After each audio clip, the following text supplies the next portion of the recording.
Hello दोस्तों, नमस्कार आप सभी को। आज संगीत की इस 5वीं कक्षा में मैं कुल 20 प्रश्नों को हल कराऊंगा जो पुराने एग्जाम्स में पूछे गए हैं, नेट जेआरएफ और संगीत के विभिन्न प्रायोगिक परीक्षाओं में। तो आइए इन महत्वपूर्ण प्रश्नों को देखते हैं। और यदि अभी तक आपने इस चैनल को सब्सक्राइब नहीं किया है तो सब्सक्राइब कर लें ताकि आने वाली ऐसी ही इंफॉर्मेटिव वीडियोस आपको मिलती रहे। ठीक है, तो आइए सबसे पहले पहला प्रश्न देखते हैं। अहमद जान थिरकवा का बाज है। अहमद जान थिरकवा जो तबला बजाते थे उनका बाज है, उनका 4 बाज है। वो अजराना बाज, बनारस बाज, फर्रुखाबाद बाज और दिल्ली बाज। इन चारों बाज से वो चारों बाज का उनको पारंगत हासिल था। मतलब इन चारों बाज के जैसी वादन शैलियाँ होती हैं, इन चारों वादन शैलियों में वो बजा लेते थे।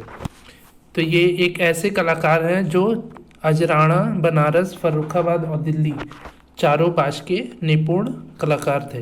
ठीक है, फिर नेक्स्ट क्वेश्चन है, लॉ ऑफ ऑक्टिव है। तो लॉ ऑफ ऑक्टिव क्या है? पाइथागोरियन स्केल का ऑक्टिव है। ठीक है, पाइथागोरियन स्केल का ऑक्टिव है लॉ ऑफ ऑक्टिव। फिक्स्ड की है। फिक्स्ड की क्या है? टेम्पर्ड स्केल का है। ठीक है, फिक्स्ड की टेम्पर्ड स्केल में होता है। फिर नेक्स्ट है ऑक्टिव इंटरवल। ऑक्टिव इंटरवल जो होता है 240 अनुपाते 480 ये होता है। ठीक है, फिर नेक्स्ट है ओरेटेरियो का संबंध है। ओरेटेरियो का संबंध है वृंदावन संगीत से। ठीक है, वृंदावन संगीत या वृंदावनी संगीत, ये सभी क्वेश्चंस म्यूज़िक के पूर्व एग्ज़ाम में पूछे जा चुके हैं, तो इसको आप ध्यान से देखिएगा। आगे आने वाली क्वेश्चंस भी इंफॉर्मेटिव हैं। तो नेक्स्ट है इसके बाद त्रिमूर्ति में शामिल हैं। त्रिमूर्ति में शामिल कौन है? श्यामा शास्त्री।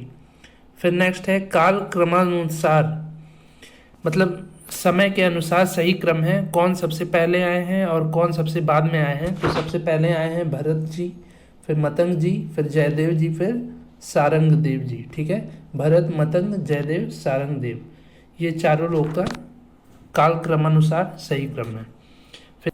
फिर इसके बाद नेक्स्ट आता है चतुर्दंडी प्रकाशिका ग्रंथ के लेखक। तो इस ग्रंथ के लेखक हैं वेंकट मुखी। ठीक है, फिर नेक्स्ट है संयुक्ता पाणिग्रही प्रसिद्ध हैं। किस लिए प्रसिद्ध हैं? ओडिसी नृत्य के लिए। संयुक्ता पाणिग्रही एक नाम है जो ओडिसी नृत्य के लिए प्रसिद्ध है। ठीक है, फिर नेक्स्ट है संवाद क्या है? संवाद है सांगीतिक स्वर जोड़ियाँ जो हैं, यही संवाद है। तो ये हो गए कुल 10 प्रश्न। अब 11वां प्रश्न देखते हैं। श्रीमल्ल लक्ष्य संगीतम के रचनाकार हैं। तो इन श्रीमल्ल लक्ष्य संगीतम के रचनाकार कौन है? भातखंडे जी। ठीक है, फिर नेक्स्ट है अठ ताल संकीर्ण जाति में मात्रा होती है। कितनी मात्रा होती है? 22 मात्रा। अठ ताल की संकीर्ण जाति में कुल 22 मात्रा होती है। ठीक है, फिर नेक्स्ट है राग मालकोस को कर्नाटक संगीत में कहते हैं, क्या कहते हैं? हिंडोलम। राग मालकोस को, जो हिंदुस्तानी संगीत का राग है, उसको कर्नाटक संगीत में हिंडोलम के नाम से जाना जाता है।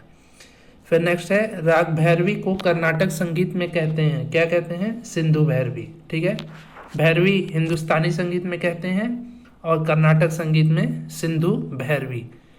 फिर नेक्स्ट है हिंदुस्तानी कोमल ऋषभ को कर्नाटक संगीत में कहते हैं, क्या कहते हैं? शुद्ध ऋषभम। ठीक है, हिंदुस्तानी कोमल रे को कर्नाटक संगीत में शुद्ध ऋषभम कहते हैं। फिर इसके बाद नेक्स्ट है हिंदुस्तानी शुद्ध गंधार को कर्नाटक संगीत में कहते हैं क्या कहते हैं? चतुश्रुतिक ऋषभम। ठीक है, ये म पे नीचे हलंत भी रहेगा, क्योंकि इसमें ऑप्शन नहीं दे रहा था माँ पे नीचे हलंत लगाने का, इसलिए मैं नहीं लगा पाया हूँ, पर ये शुद्ध ऋषभम में माँ पे नीचे हलंत भी रहेगा। तो हिंदुस्तानी शुद्ध गंधार को कर्नाटक संगीत में कहते हैं, क्या कहते हैं? चतुश्रुति ऋषभम। फिर नेक्स्ट है हिंदुस्तानी कोमल गंधार को कर्नाटक संगीत में कहते हैं षडश्रुतिक ऋषभम। ठीक है, फिर नेक्स्ट है रविंद्रनाथ टैगोर जी के पिता का नाम क्या था? यह क्या है? देवेंद्र नाथ टैगोर, जो अब इस दुनिया में नहीं है, पर उनके पिता का नाम है देवेंद्र नाथ टैगोर। फिर रविंद्रनाथ टैगोर जी के भाई हैं, कौन है? ज्योतिरिंद्र नाथ टैगोर। फिर नेक्स्ट है रविंद्रनाथ टैगोर के पुत्र हैं, कौन है? रथींद्रनाथ टैगोर। तो ये हो गए कुल 20 प्रश्न। उम्मीद है आपको समझ में आया होगा। आगे आने वाली वीडियोस में मैं ऐसे ही डेली 20-20 प्रश्न आपको हल कराऊंगा। यदि केवल इन 20 प्रश्नों को ही आप अपने दिमाग में बैठा लेते हैं तो आने वाली किसी भी प्रतियोगी परीक्षाओं में आपको सफलता अवश्य मिलेगी।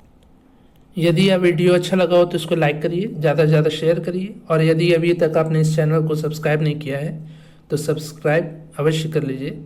पूरा वीडियो देखने के लिए आपका बहुत बहुत धन्यवाद। Thank you so much.